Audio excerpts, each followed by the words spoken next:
বন্ধুত্বপূর্ণ সম্পর্ক বজায় রেখে অন্তর্বর্তী সরকারের সঙ্গে কাজ করতে ইচ্ছুক ভারত। মঙ্গলবার বাংলাদেশের পররাষ্ট্র মন্ত্রণালয়ের জরুরি তলবে হাজির হয়ে একথা বলেন ভারতীয় হাইকমিশনার প্রণয় ভার্মা। ভারতের আগরতলায় বাংলাদেশের সহকারী হাইকমিশনে হামলার বিষয়ে আনুষ্ঠানিক প্রতিবাদ জানাতে ভারতীয় হাইকমিশনারকে তলব করে পররাষ্ট্র মন্ত্রণালয়। ভারপ্রাপ্ত পররাষ্ট্র সচিব রিয়াজ হামিদুল্লাহর সঙ্গে ৩০ মিনিট এই বৈঠক অনুষ্ঠিত হয়।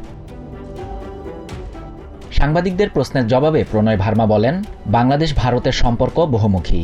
একটি বিষয়কে কেন্দ্র করে দুদেশের সম্পর্ক আটকে থাকবে না। দুই দেশের মানুষের সঙ্গে সংযোগ বাড়াতে আগ্রহী ভারত। পারস্পরিক আকাঙ্ক্ষা বাস্তবায়নে এবং শান্তি, নিরাপত্তা ও উন্নয়নের স্বার্থে অন্তর্বর্তী সরকারের সঙ্গে কাজ করতে দিল্লি ইচ্ছুক বলেও জানান প্রণয় ভার্মা। ভারতীয় হাইকমিশনার বলেন, বিগত মাসগুলোতে দুদেশের সম্পর্কে বেশ কিছু ইতিবাচক পরিবর্তন এসেছে। বিদ্যুৎ, জরুরি পণ্যসহ বেশ কিছু ইতিবাচক দিক নিয়ে কাজ করছে বাংলাদেশ ভারত। এদিকে এবার বাংলাদেশ নিয়ে আপত্তিকর মন্তব্য করলেন ভারতের শিবসেনা দলীয় এমপি প্রিয়াঙ্কা চতুর্বেদী। তিনি অভিযোগ করেন, বাংলাদেশের সংখ্যালঘুদের ওপর নির্যাতন বাড়ছে। এ বিষয়ে ভারতের প্রধানমন্ত্রী নরেন্দ্র মোদী এবং পররাষ্ট্রমন্ত্রী এস জয়শঙ্করের দৃষ্টি আকর্ষণ করে চিঠি দিয়ে তিনি আহ্বান করেন এ বিষয়ে কঠোর পদক্ষেপ নেয়ার।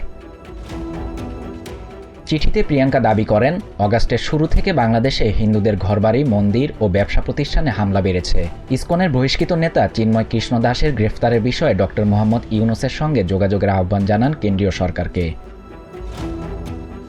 শাহরিয়ার শাফাত, TVN 24 news desk. New York থেকে সম্প্রচারিত TVN 24 টেলিভিশন বিশ্বজুড়ে বাঙালির কণ্ঠস্বর।